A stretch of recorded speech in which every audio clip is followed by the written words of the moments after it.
আল্লাহর গোলামির মধ্যেই এরই মধ্যেই শান্তি নিহিত।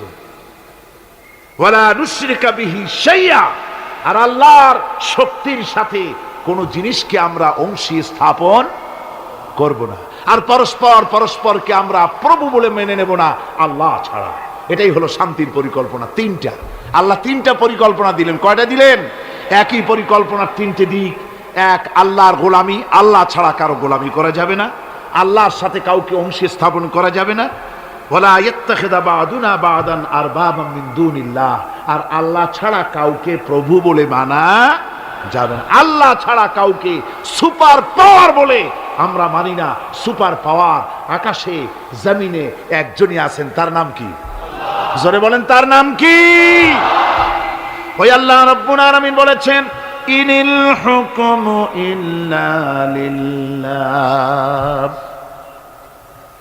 হুকুম, আইন একমাত্র আল্লাহরই চলতে পারে, মানুষের উপরে আর কারণ। আলা লাহুল খালকু ওয়াল আমর, সৃষ্টি যার, আইন চলবে সেই আল্লাহ রাব্বুল আলামিনের।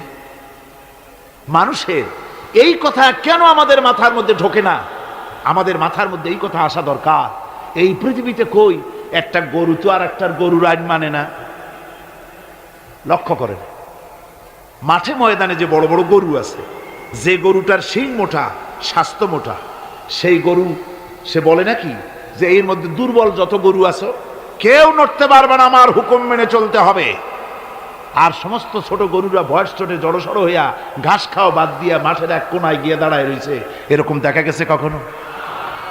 একটা গরু আর একটা গরুর আইন মানে না, একটা গাধার আইন মানে না, একটা ব্যাঙ ছোট্ট প্রাণী, সেই ব্যাঙও আর একটা ব্যাঙের আইন মানে না।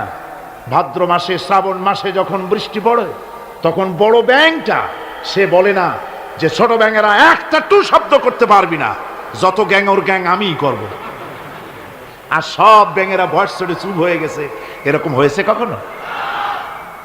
মুসলমান ভাইয়েরা, একটা গাধার আইন মানে না, একটা কুত্তার আইন মানে না, একটা ব্যাঙের আইন মানি না। তুমি মানুষ হয়ে আর একটা মানুষের তৈরি করা আইনের সামনে কি করে মাথা নত করো? এটা শিরকুন আযীম।